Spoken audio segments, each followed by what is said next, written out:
আমাদের সকলেরই কিন্তু কম বেশি মাংস অনেক পছন্দ, সেটা হোক গরুর মাংস, খাসির মাংস কিংবা মুরগি। তাই আজকে নতুন আরেকটি রেসিপি নিয়ে চলে আসলাম। Hello everyone, this is me Rita. আসসালামু আলাইকুম। আশা করি সবাই ভালো আছেন। আলহামদুলিল্লাহ আমিও ভালো আছি। আবারও চলে আসলাম আপনাদের কাছে নতুন আরেকটি রেসিপি নিয়ে। আর আজকে রেসিপি হচ্ছে দেখেন, কাঁচা পেঁপে আর আলু দিয়ে গরুর মাংস রান্না করবো। তো চলেন, দেরি কিসের, দেখে আসি।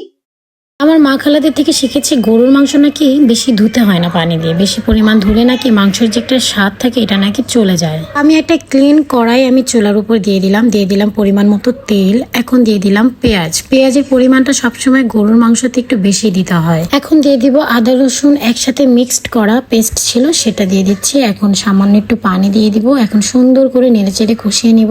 এখন দিয়ে দিলাম হলুদের গুঁড়া, মরিচের গুঁড়া, জিরার গুঁড়া, ধনিয়ার গুঁড়া সব একসঙ্গে করে দিয়ে সাথে দিয়ে দিলাম লবণ। সুন্দর করে নেড়ে চেড়ে সুন্দর করে কষিয়ে নিব। আর ঝাল ঝাল কতগুলো কাঁচামরিচ দিয়ে দিব। মশলাটাকে সুন্দর করে নেড়ে চেড়ে ভালো করে কষিয়ে নিব। গোটা মশলা দিয়ে দিব। আমি যা যা দিয়েছি, তেজপাতা, বড় এলাচ এবং দারচিনি, লবঙ্গ সব একসঙ্গে।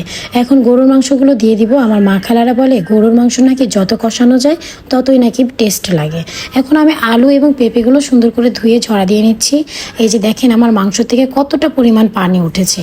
আর এই মাংসর পানি দিয়ে নাকি অনেক সুন্দর করে মাংস কষালে মাংসর স্বাদ নাকি আরো বেশি বেড়ে যায়। গরুর মাংস বেশিরভাগ সময় কিন্তু আলু দিয়ে ঝোল করে খাওয়া হয়, নাহলে সুন্দর করে কষিয়ে ভুনা করা হয়, আর নয় রেজালা করা হয়।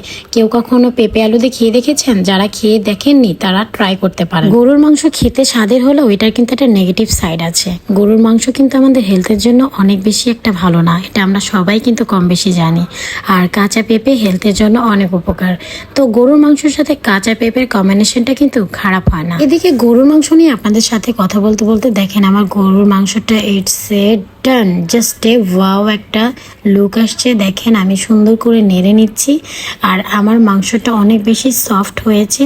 যেহেতু এখানে অনেক বেশি গরম ছিল এই জন্য আমি ভেঙে দেখাতে পারলাম না আমার তরকারিটা থেকে কি পরিমাণ ধোয়া উঠছে দেখেন। তো যাই হোক, আমার মাংস খেতে খেতে আমার বিদায় নেওয়ার সময় হয়ে গেল। আপনাদের সাথে আবার নতুন কোনো ভিডিওতে দেখা হবে। ততক্ষণে সবাই ভালো থাকবেন, সুস্থ থাকবেন। ভিডিওটি যদি আপনাদের মনোযোগ আকর্ষণ করে থাকে লাইক দিয়ে পাশে থাকবেন। আল্লাহ হাফেজ।